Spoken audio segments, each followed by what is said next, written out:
કડીના ધારાસભ્ય કરશનભાઈ સોલંકીએ અનંત યાત્રાની વાટ પકડી। કરશનભાઈ સોલંકી ઘણા સમયથી બીમાર હતા। કડી વિધાનસભામાં છેલ્લી 2 ટર્મથી ભાજપના ધારાસભ્ય હતા।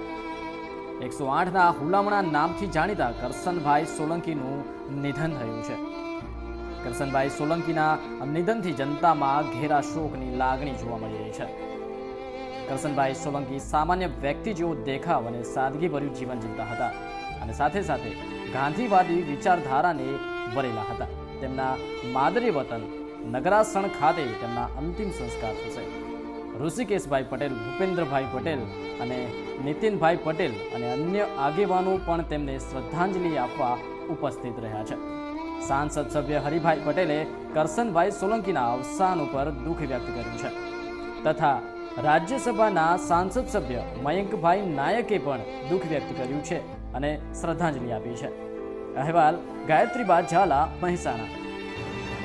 કડીના ધારાસભ્ય માનનીય કરશનભાઈના દુઃખદ અવસાનથી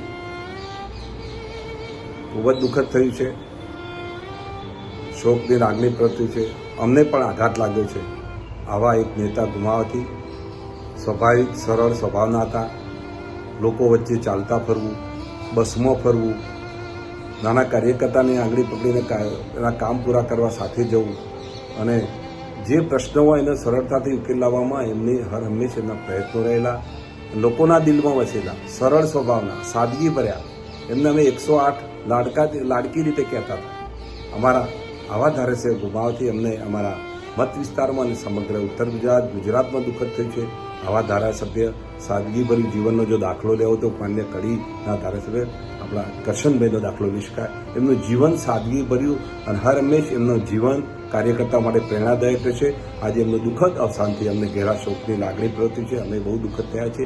ભગવાનને પ્રાર્થના કરીએ કે એમના આત્માને શાંતિ આપે, એ જ પ્રાર્થના। ગુજરાત વિધાનસભાના કડીના ધારાસભ્ય અને જેમની સાથે કામ કરવાની તાલુકા પંચાયતના સમયથી કાર્યકર્તા તરીકે તક મળેલી એવા સરળ સ્વભાવના, સાદગી અને સાતત્યપૂર્ણ જેમને પોતાની આખી જિંદગી વિતાવી છે। બસમાં મુસાફરી કરી અને ધારાસભ્યોની ફરજો નિભાવતા હતા એવા આદરણીય કરશનભાઈ સોલંકીજી આજે આપણી વચ્ચે નથી રહ્યા। રાજકીયમાં મુઠ્ઠી ઊંચેરા માનવી તરીકેની જિંદગી એમને જીવી છે અને સતત પ્રજાના પ્રશ્નો, વિસ્તારના પ્રશ્નો અને રાજ્યના પ્રશ્નો માટે પ્રજાની વચ્ચે રહી અને સરકારમાં રજૂઆતો કરનારા આ ધારાસભ્ય એમને હું મારા હૃદયથી શ્રદ્ધાંજલિ આપું છું। રાજ્યને અને વિસ્તારને તથા એમના પરિવારને એમના જવાથી જે ખોટ પડી છે એ ખોટ કદીએ ન પૂરાય એવી ખોટ છે। પ્રભુ એમના પરિવારને આ દુઃખ સહન કરવાની શક્તિ આપે એવી સોમનાથ દાદાને પ્રાર્થના કરું છું। પુનઃ એમના ચરણોમાં વંદન કરી અને એમને શ્રદ્ધાંજલિ આપું છું।